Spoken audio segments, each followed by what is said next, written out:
Fíjense, Dios les había prometido un Mesías que los libertaría del pecado, pero ellos no estaban esperando un Mesías que los libertara del pecado, sino un Mesías que los libertara del yugo de Roma, porque Roma era el imperio gobernante en aquella época. Los soldados romanos patrullaban por las calles de Jerusalén y por todo el territorio de Israel, y Israel estaba bajo el dominio absoluto de Roma, y los judíos estaban bastante incómodos con ese dominio. Los judíos no veían su pecado, los judíos no veían su orgullo. Es más, la arrogancia con la que hablaban los judíos y la gente, los religiosos de aquella época, se parece mucho a la arrogancia con la que hoy día hablan los cristianos que creen en la teología de la prosperidad. Ustedes saben que hay muchos por ahí que defienden la teología de la prosperidad con dientes y uñas, y ellos usan frases muy arrogantes, muy pomposas. Ellos dicen: yo soy ciudadano del reino, yo tengo mentalidad de ganador, soy príncipe porque mi padre es el rey, yo tengo derecho a tener la mejor casa, el mejor coche, el mejor empleo, las mejores vacaciones, las mejores ropas, los mejores perfumes, las mejores joyas. Así hablan esos cristianos arrogantes que presumen y que tienen una prepotencia impresionante. Están llenos de orgullo y de arrogancia. Y hay muchos falsos predicadores. Hay un predicador por ahí que cree mucho en la doctrina de la prosperidad, y este se llama Cash Luna, es muy famoso, y él llega incluso a usar una blasfemia. Él dice que nosotros, los cristianos, somos Jehová Junior. Fíjense, usa un argumento que no tiene nada que ver con la palabra. Dice: las jirafas, ¿qué engendran? Jirafitas pequeñas. Y los gatos, gatitos. Y los perros, perritos. Y Dios, diositos, ¿verdad? Entonces dice que Dios es, según su teología, Dios es nuestro Padre, pero nosotros somos Jehová Junior. O sea, una blasfemia. Está poniendo al hombre a la altura de Dios. Lo que hizo el diablo con Eva, ¿se acuerdan? El diablo, cuando comenzó a tentar a Eva, le dijo: no, ustedes van a ser como Dios, conociendo el bien y el mal. Y ahí la sedujo y la hizo pecar. Entonces, estas personas son peligrosas, ¿verdad? Son creyentes que creen en la doctrina de la prosperidad. No se glorían en la humillación, se glorían en la exaltación terrenal. Aman la gloria de los hombres, pero no aman la gloria de Dios. Están ciegos espiritualmente. Igual que la generación de judíos que mataron al Mesías por creer erróneamente que el Mesías era un impostor, un falso Mesías. Así hoy en día muchos dicen ser cristianos, están matando el verdadero cristianismo, están buscando un cristianismo de conveniencia. Hay muchos modelos de cristianismo y esos están buscando un cristianismo de conveniencia. Vamos a ver en esta mañana algunas profecías que eran muy conocidas por los principales teólogos, sacerdotes y líderes de la religión judía. La verdadera religión en aquella época. El judaísmo era la verdadera religión en la época de Jesucristo, porque las otras religiones eran religiones falsas, eran religiones de pueblos paganos. La única verdadera era el judaísmo, pero el judaísmo estaba degradado y estaba distorsionado también. Pero vamos a ver algunas de las profecías que hablaban acerca del Mesías que iba a venir. Y vengan conmigo por favor a Miqueas capítulo 5 y versículo 2. Adelántense y encuentren los pasajes de la Biblia para que vean las profecías que hablaban de Jesucristo, que vendría en el futuro. Ya vino, por supuesto, pero en las generaciones que vivieron antes de Jesucristo se estaba esperando el Mesías. Mira, Miqueas capítulo 5, versículo 2 dice: pero tú, Belén, está hablando de la ciudad de Belén, donde nació Jesucristo, Belén, Efrata, pequeña para estar entre las familias de Judá, de ti me saldrá el que será Señor en Israel. Es decir, de Belén saldría el futuro Mesías. Y sus salidas son desde el principio, desde los días de la eternidad. Entonces ahí está el profeta diciendo la ciudad donde nacería el Mesías. Si vamos a Isaías capítulo 9, en el versículo 6, dice así: porque un niño, Isaías profetizó casi 800 años antes de Cristo, dice así el verso 6: porque un niño nos es nacido, hijo nos es dado, y el principado sobre su hombro. Está hablando de Jesucristo, el profeta, 8 siglos antes de que viniera Jesucristo. Dice: y se llamará su nombre admirable, consejero, Dios fuerte, Padre eterno, príncipe de paz. Los títulos que tiene el Mesías, o que tendría el Mesías cuando viniera. Isaías capítulo 11, versículo 1 y 2, dice la palabra: saldrá una vara del tronco de Isaí. ¿Se acuerdan quién era Isaí, verdad? El padre del rey David. Jesucristo es descendiente del rey David. Saldrá una vara del tronco de Isaí, y un vástago retoñará de sus raíces. Y está hablando del futuro Mesías que vendría. Y dice el verso 2: y reposará sobre él el espíritu de Jehová, espíritu de sabiduría y de inteligencia, espíritu de consejo y de poder, espíritu de conocimiento y de temor de Jehová. Hablando naturalmente de Jesucristo. Y Isaías 7:14 dice, hasta fíjense lo que dice, de que nacería de una virgen. Isaías 7:14 dice: por tanto el Señor mismo os dará señal.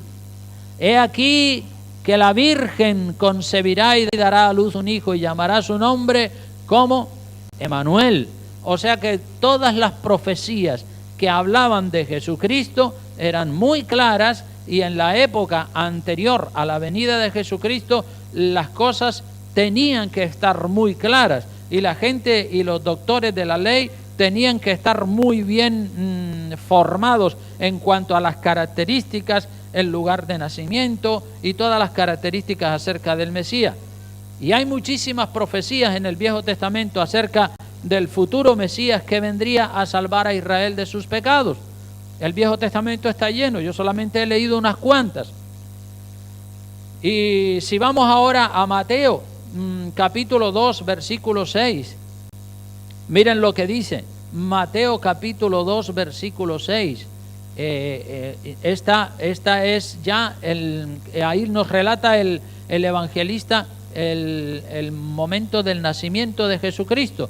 Mateo capítulo 2, versículo 1 al 6 dice: cuando Jesús nació en Belén de Judea, en días del rey Herodes, vinieron del oriente a Jerusalén unos magos del oriente, de un sitio muy lejano, vinieron a Jerusalén, dice la palabra, diciendo en el verso 2: ¿dónde está el rey de los judíos que ha nacido? Porque su estrella hemos visto en el oriente y venimos a adorarle. Oyendo esto, el rey Herodes se turbó y se preocupó. Claro, dice: uy, otro rey, pero ya me va a hacer la guerra, a mí me va a hacer la competencia. Y toda Jerusalén con él. Y convocados los principales sacerdotes y los escribas del pueblo, les preguntó dónde había de nacer el Cristo. Fíjate, convocados los principales, cuando estos magos que vienen de Oriente a Jerusalén y preguntan a la gente: ¿dónde está el rey de los judíos que ha nacido? Estos magos pensaban que todo el mundo en Israel, en Jerusalén, sabía dónde estaba el rey de los judíos, pero la ignorancia, el desconocimiento que había era impresionante. Tuvieron que llamar a los doctores y a los teólogos, los tuvieron que llamar, dice el verso 4, convocados todos los principales sacerdotes y los escribas del pueblo, se les preguntó dónde había de nacer el Cristo. Ellos le dijeron: En Belén de Judea, porque así está escrito por el profeta, el texto que leímos antes, ¿verdad? De Miqueas 5:2. Y tú, Belén, de la tierra de Judá, no eres la más pequeña entre los príncipes de Judá, porque de ti saldrá un guiador que apacentará a mi pueblo Israel. El Mesías había llegado y no se habían enterado. Si los sacerdotes y los doctores de la ley están esperando al Mesías y son convocados, porque ellos no se enteraron primero los que vivían a cientos de kilómetros de distancia, y los doctores de la ley no se enteran de que nace el Mesías. Pues si los doctores de la ley están esperando al Mesías y son convocados para que digan dónde ha nacido, la pregunta es, ¿por qué no van a Belén a comprobarlo? ¿Por qué los doctores y los teólogos de la ley y todos los principales religiosos que estaban esperando al Mesías, por qué no fueron junto con los magos que habían venido de Oriente? ¿Por qué no fueron a Jerusalén a verificar y a comprobar que efectivamente allí había nacido el Mesías? ¿No tenían interés o qué? ¿Qué estaba pasando ahí? Tienen más interés los de tierras lejanas que los mismos líderes religiosos del pueblo de Israel. Y hay cientos de argumentos y de evidencias en la Biblia de que la ceguera espiritual de los líderes religiosos de la época de Jesús era debido al orgullo, debido a la arrogancia, al materialismo, al formalismo religioso en el que habían convertido la religión. Y por eso los líderes religiosos están ciegos espiritualmente. Tienen entre ellos al Mesías de Israel y no lo conocen. Están esperando al Mesías. Viene el Mesías y no se enteran. No lo conocen. Insólito, ¿verdad? Asombroso. Todo Israel que esperaba al Mesías, resulta que viene el Mesías y no se enteran, no lo conocen. Están ciegos espiritualmente. Vamos a Juan capítulo 12, versículo 37 al 43. Juan capítulo 12, versículo 37 al 43, para que veamos lo que dice allí la Escritura.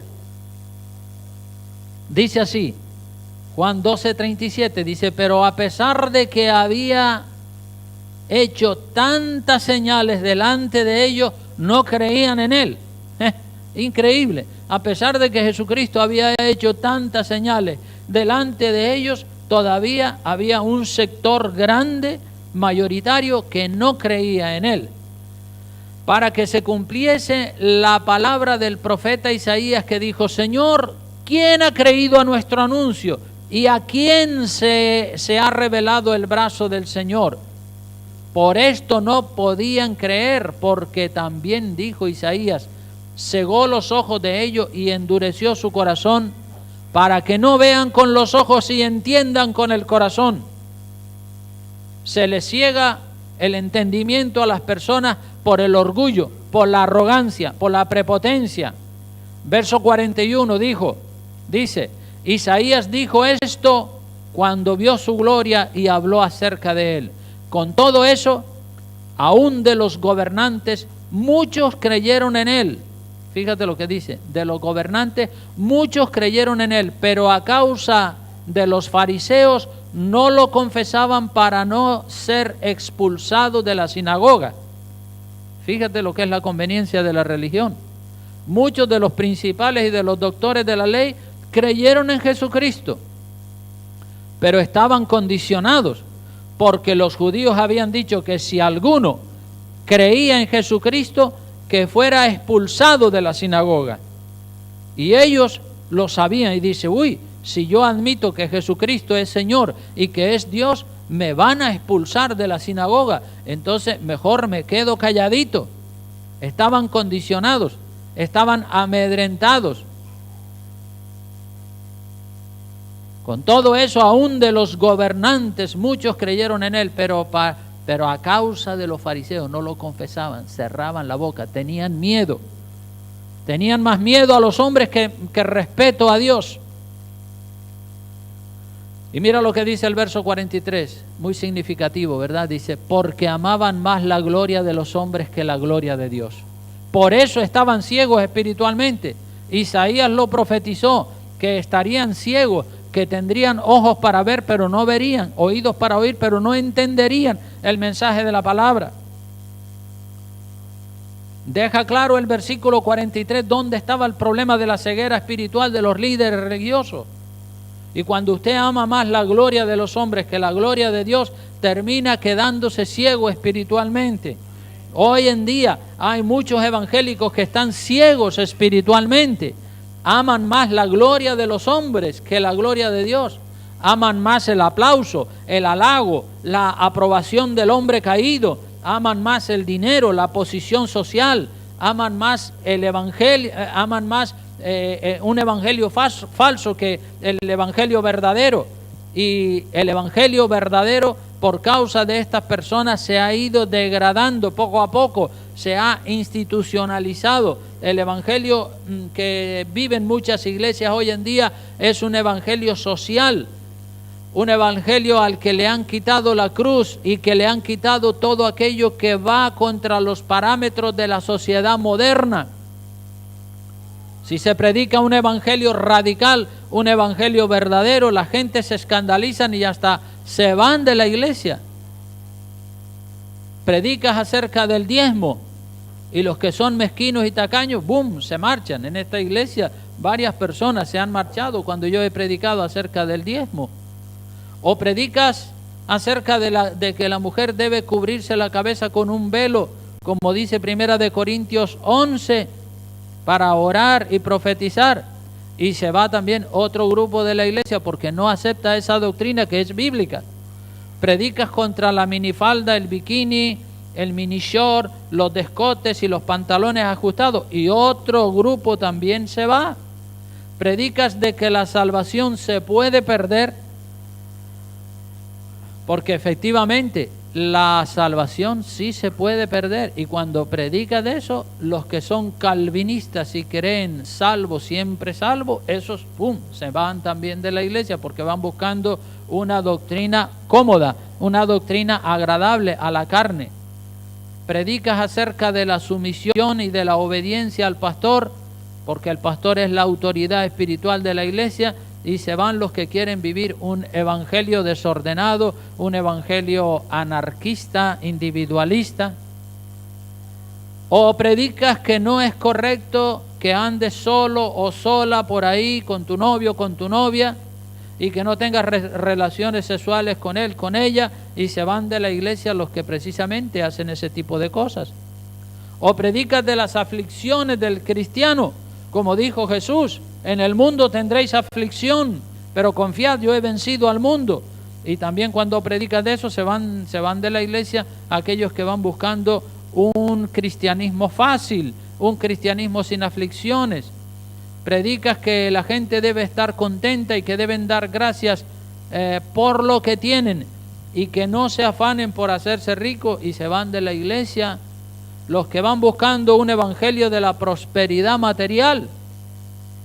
Cuando la Biblia dice contentos con lo que tenéis ahora y no quejándonos por lo que no tenemos, ¿qué hacemos entonces? ¿Aceptamos toda la inmoralidad para que la gente no se vayan de la iglesia? Creo yo que no, ¿verdad? Porque si nosotros aceptamos toda la inmoralidad y aceptamos que todo vale, entonces, ¿saben quién se va de la iglesia? El Señor Jesucristo.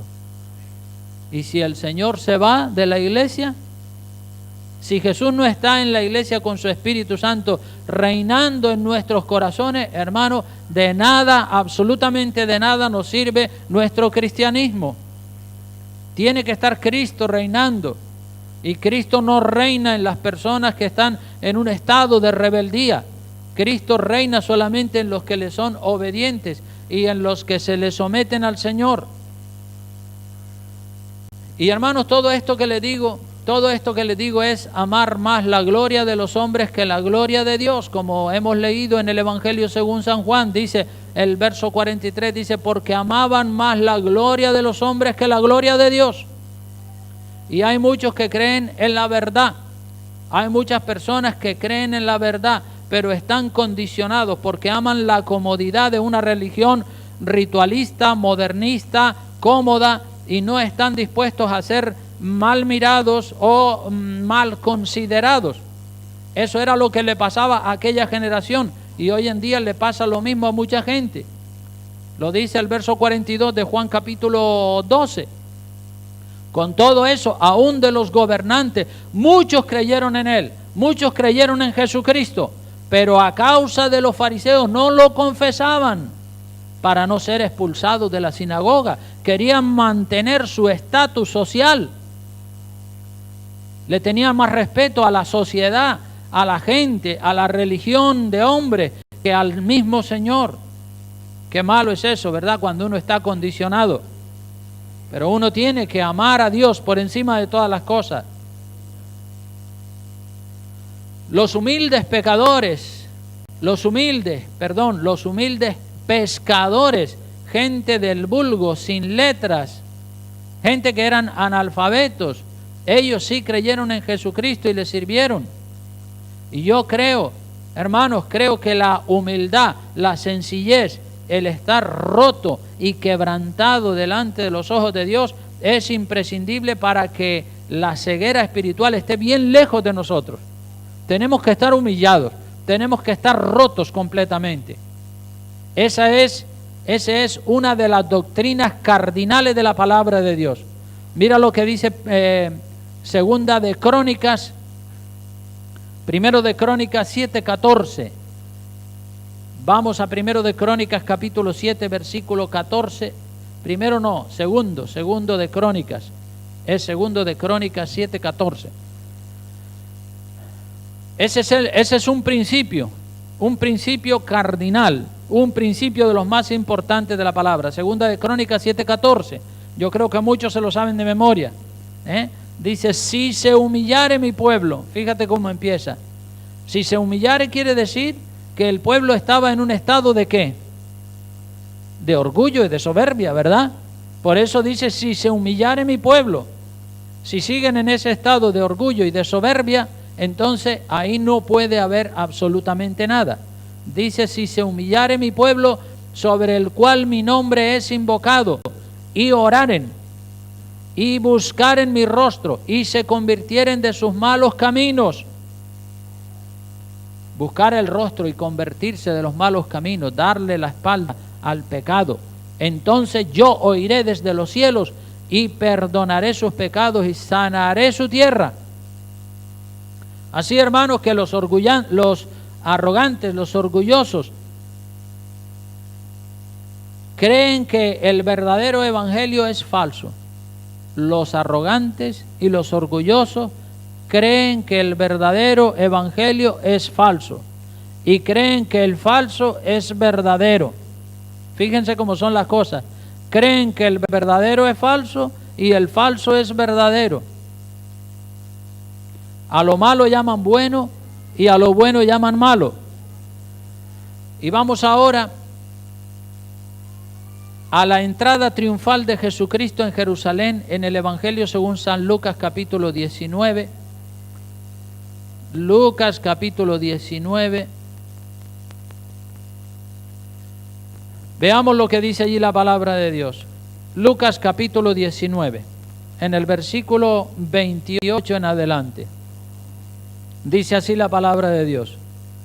Dicho esto, aquí habla el escritor de la entrada triunfal de Cristo en Jerusalén. Dicho esto, iba adelante subiendo a Jerusalén, y aconteció que llegando cerca de Betfagé y de Betania, al monte que se llama de los Olivos, envió 2 de sus discípulos diciendo, id a la aldea de enfrente, y al entrar en ella hallaréis un pollino atado, en el cual ningún hombre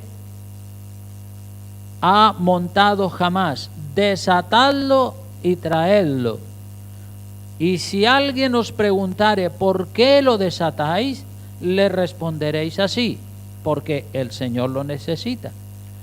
Fueron los que habían sido enviados y hallaron como les dijo, y cuando desataban el pollino, sus dueños les dijeron, ¿por qué desatáis el pollino? Ellos dijeron, porque el Señor lo necesita. Y lo trajeron a Jesús, y habiendo echado sus mantos sobre el pollino, subieron a Jesús encima.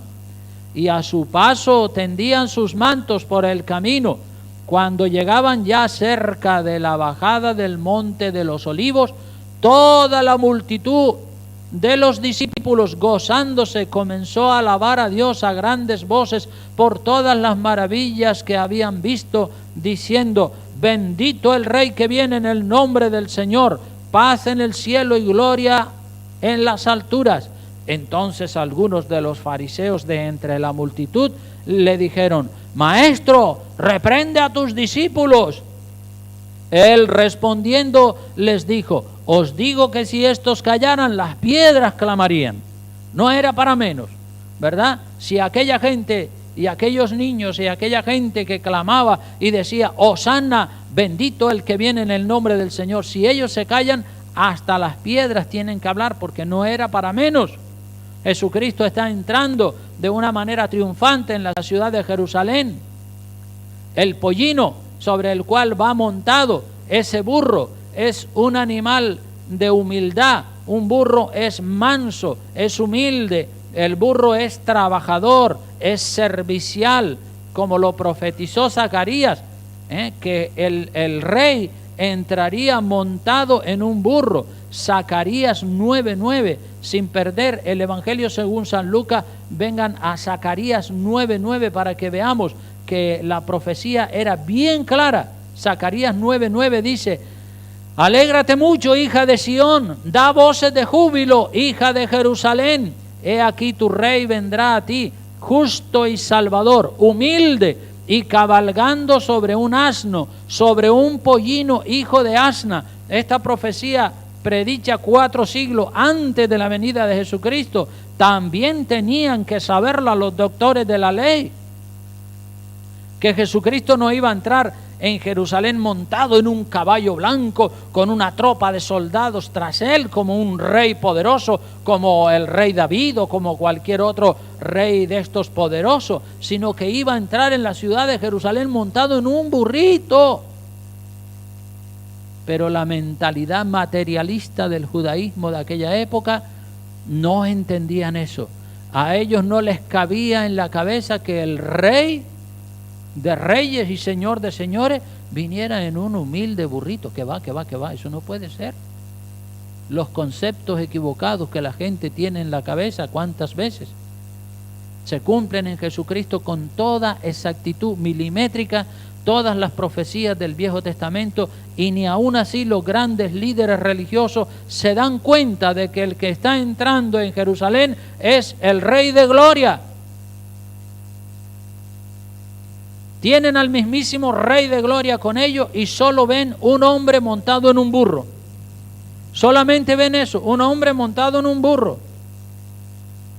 No ven al Rey de Gloria. Están ignorando todas las profecías del Viejo Testamento. Esta profecía de Zacarías que vendría, que entraría en Jerusalén montado en un burrito, se está cumpliendo. ¿Cómo es posible que estuvieran tan ciegos? ¿A qué se debe la ceguera de la gente, de la generación de la época de Jesucristo? A que no entendían bien las Escrituras, o si las entendían no las querían aceptar. Tenían conceptos equivocados en su mente. Por eso rechazaron al Mesías. Los aires de grandeza, el orgullo, la vanagloria de los hombres los tenía ciegos, viendo no veían y oyendo no entendían, como dice el profeta Isaías. No se podían quitar de la cabeza la visión equivocada que tenían acerca del Mesías. Y así hay muchas personas hoy en día, tienen ideas y pensamientos y conceptos equivocados en su cabeza acerca del verdadero cristianismo. Tienen un cristianismo deformado. Querían a Jesucristo, aquella generación, querían a Jesucristo en un caballo blanco, pura raza, y una tropa de soldados valientes tras él, entrando en Jerusalén con un poder militar, como hacen los grandes reyes, con mucha pompa y con mucha vanagloria. Y resulta que entra Jesucristo montado en un humilde burro, seguido por 12 pescadores analfabetos del mar de Galilea, que no habían ni siquiera entrado a estudiar en la Universidad de Jerusalén, y los doctores de la ley, los escribas y los príncipes los principales del pueblo dicen, no, este no puede ser el Mesías. ¿Cómo va a venir el Mesías en un burro? Pero ignorantes, porque no leyeron la Escritura, porque no leyeron Zacarías, porque cuando nació Jesucristo en Belén de Judá y vinieron los magos del oriente a decir dónde estaba el rey de los judíos, ¿por qué no fueron a Belén a averiguar si efectivamente había nacido de una virgen y todo ese tipo de cosas? ¿Por qué no investigaron? ¿Por qué no averiguaron? Así hay mucha gente hoy en día. No investigan nada en la palabra de Dios, no averiguan nada, solamente creen lo que le dicen 4 locos por ahí. Esto no se lo esperaban los que tenían una visión equivocada del Mesías y matan al Rey de Gloria. ¡Qué error! Matar al Rey de Gloria en lugar de recibirlo con los brazos abiertos. ¿Por qué lo matan? Porque están ciegos. Viendo no ven y oyendo no entienden. No entienden. El orgullo, la arrogancia, la prepotencia los tenía ciegos. Amaban más, como dice el Evangelio, la gloria de los hombres que la gloria de Dios. La posición social de aquella época. Increíble. Miren lo que dice el versículo 36, volviendo otra vez a Lucas. A Lucas 18. Dice, y a su paso tendían mantos por el camino, y cuando llegaba ya cerca a la bajada del monte de los olivos, toda la multitud de los discípulos, gozándose, comenzó a alabar a Dios a grandes voces por todas las maravillas que habían visto, diciendo, bendito el Rey que viene en el nombre del Señor, paz en el cielo y gloria en las alturas. Y entonces algunos de los fariseos de entre la multitud le dijeron, Maestro, reprende a tus discípulos. Fíjense qué cosa, la gente humilde, la gente sencilla, alaban a Jesucristo y lo reciben como el Rey de Gloria. Los sencillos de corazón. Pero los arrogantes, los grandes líderes religiosos, están muy enfadados con esa excelente bienvenida que se le está dando al Señor Jesucristo a la ciudad de Jerusalén como Rey. Y le dicen a la gente que se calle, cállense, mira Maestro, dile a la gente que se calle. El Señor dice, que se callen. Mira, es que si ellos se callan van a hablar las piedras. Esto que está sucediendo es profético. Los profetas hablaron de que el Mesías entraría en Jerusalén montado en un burrito, así que si esa gente se calla, las piedras van a gritar en lugar de ellos. Y el Señor Jesucristo, al ver la condición de ceguera absoluta, de ceguera espiritual que esta gente tenía, que no lo recibieron, Él llora sobre Jerusalén. Mira lo que dice el verso 41, dice, cuando llegó cerca de la ciudad, al verla, lloró sobre ella. El Señor llora cuando ve un nivel de ceguera impresionante. Y yo me imagino cómo estará el Señor viendo a tantos cristianos, entre comillas, que dicen que son cristianos, pero que están ciegos, no ven, no entienden lo que dice la Escritura. Lo distorsionan, lo manipulan, lo amañan a su propia conveniencia. Dice que cuando llegó cerca de la ciudad, al verla lloró.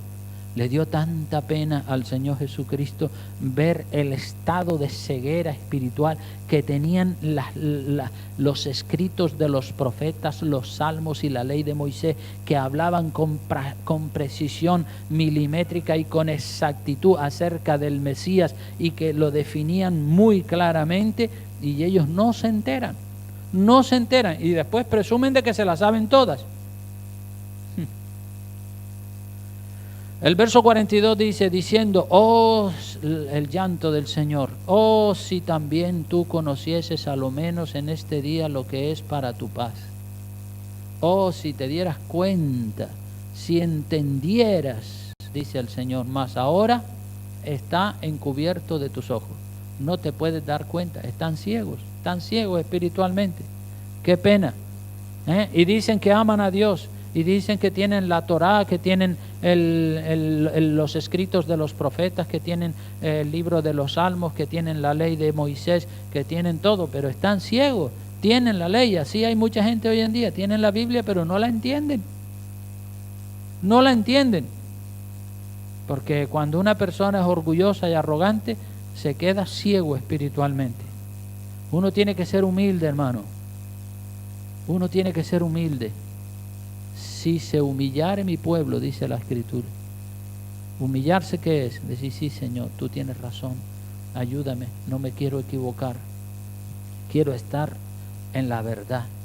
Y si estar en la verdad significa que me tengo que desmarcar de esto, de aquello, de lo otro, y tengo que darle la espalda a la gloria de los hombres, le doy la espalda a la gloria de los hombres. Yo no voy buscando la gloria de los hombres. Yo voy buscando la gloria del Señor y estar en el equilibrio de la palabra de Dios. Eso es lo principal, hermanos. Y el Señor sigue en su llanto en el verso 43 diciendo, porque vendrán días sobre ti cuando tus enemigos te rodearán con vallado y te sitiarán y por todas partes te estrecharán y te derribarán a tierra y a tus hijos dentro de ti y no dejarán en ti piedra sobre piedra. ¿Por qué? Porque no conociste el tiempo de tu visitación. Castigo porque no entendieron. Y no entendieron porque eran orgullosos. Porque si hubieran sido humildes y leen las Escrituras y los escritos de los profetas, lo van a entender. Pero no lo entendieron. Por eso digo que el orgullo ciega el entendimiento, hermano. El orgullo ciega el entendimiento. Uno tiene que ser humilde y dejarse enseñar por un buen maestro de la palabra de Dios. Muchos se han levantado por ahí, dicen, yo soy pastor, yo soy maestro, y están ciegos. Hay muchos pastores y líderes religiosos que están ciegos espiritualmente y están llevando tras ellos a un grupo, a una congregación, y los están llevando por un camino equivocado, porque esos mismos líderes son orgullosos, son arrogantes, están ciegos espiritualmente, aman más la gloria de los hombres que la gloria de Dios. Y tienen la opinión de la gente y la opinión de la gente por encima de lo que dice la palabra de Dios. Jerusalén va a ser castigada. Va a ser castigada porque no conoció el tiempo de su visitación. Miren que Jesucristo nos visita a todos, de cuando en cuando les hace el Señor una visita. Y cuando el Señor te está visitando, si no lo conoces, corres el peligro de rechazarlo. Por eso tienes que conocerlo bien, para que cuando se te presente digas, ah, sí, este es el Señor. Este es el mensaje verdadero de la palabra de Dios. Lo voy a recibir. Es un mensaje a veces doloroso, pero es la verdad. La verdad, hermanos, es lo principal. Y la humildad, la sencillez de corazón. Dios quiere que seamos humildes y que nos dejemos tratar por las Escrituras, ¿verdad? Para que en el tiempo de la visitación de nuestro Señor Jesucristo podamos tener las puertas de nuestro corazón abiertas y decirle como aquella gente, Hosana, bendito el que viene en el nombre del Señor. Señor Jesucristo, bienvenido, bienvenida a tu palabra. Qué importante es conocer a Jesucristo, ¿verdad? Y no conocerlo por lo que otros nos han dicho acerca de Él, sino conocerlo porque ustedes leen la palabra de Dios. Si usted lee la palabra de Dios y la lee con temor, con humildad, con reverencia, es como que la Biblia le va a abrir los ojos y va a entender cosas que no había entendido. Es muy importante esto, hermano, conocer a Jesucristo. Jesús llora sobre la ciudad de Jerusalén y predice que va a venir castigo sobre esa ciudad por cuanto no conociste el tiempo de tu visitación. Y la pregunta, como no podía ser de otra manera en este día, es: ¿conoces tú verdaderamente al Señor Jesucristo? ¿Lo conoces de verdad? ¿Sabes sus características? ¿Conoces su mensaje? ¿Sabes cómo el Señor hablaba? ¿Sabes cómo el Señor pensaba? ¿Sabes cómo el Señor vestía? ¿Cómo el Señor trataba a la gente? ¿Sabes cómo el Señor oraba? ¿Sabes cómo el Señor sentía en su corazón? Esto es muy, pero que muy importante. Qué importante es conocer a Jesucristo. Conócelo bien, hermano, leyendo la Escritura, leyendo la palabra de Dios. Y no te dejes llevar de cualquier ideología o cualquier cristianismo barato que se mueva por ahí, porque es peligroso, ¿verdad? El mismo peligro que había en aquella época, en aquella generación en la que vivió Jesucristo, existe hoy en día. En aquella época el Mesías vino y no se enteraron, no lo conocieron. Y hoy en día no está el Mesías en cuerpo presente, pero está el mensaje del Mesías. El mensaje de Jesucristo está en la palabra de Dios. Y hay que conocer bien a fondo la Escritura para entonces poder tener el verdadero mensaje de la Escritura en el corazón y no un mensaje falso, un mensaje equivocado, como he dicho, que hay tantos y tantos mensajes falsos acerca del cristianismo por ahí, y tenemos que tener la suficiente humildad, el suficiente discernimiento para diferenciar lo que es verdadero de lo que es falso, ¿sí? Porque lo falso se parece tanto a lo verdadero que a veces la gente cree que lo falso es verdadero y que lo verdadero es falso, y hay que tener mucho cuidado en eso. Entonces hoy vamos a darle gracias al Señor porque Él ha entrado en nuestros corazones. Hemos puesto estas hojas de palmera aquí como una señal de que también nosotros recibimos a Cristo. Aquella generación cogieron hojas de palmeras, ramas de árboles y le daban la bienvenida al Señor Jesucristo, ponían sus mantos y sus ropas en el camino para que el Señor pasara por encima de ellas, como se supone que tiene que hacer un rey, ¿verdad? Un rey tiene que ser recibido de una manera espléndida, y así aquella generación de gente humilde recibió a Jesucristo, pero los orgullosos y los arrogantes lo rechazaron. Gloria a Dios por todos estos hombres y mujeres que están en la verdad y que están en Jesucristo y que reciben a Jesucristo, al verdadero Mesías, y no lo tienen como un falso Mesías ni lo tienen como un impostor. Vamos a orar. Padre, gracias, Señor. Te damos gracias en esta preciosa mañana, Dios mío. Ha sido una delicia estar aquí delante de tu presencia, y hoy queremos, Señor, que tú bendigas de una manera muy especial a todos los presentes, Padre. Bendícenos, Señor, y fortalécenos con la bendición tuya, en el dulce y precioso nombre de Jesucristo. Amén, amén y amén. Gloria a Dios. El Señor le bendiga y salúdense los unos a los otros. Amén.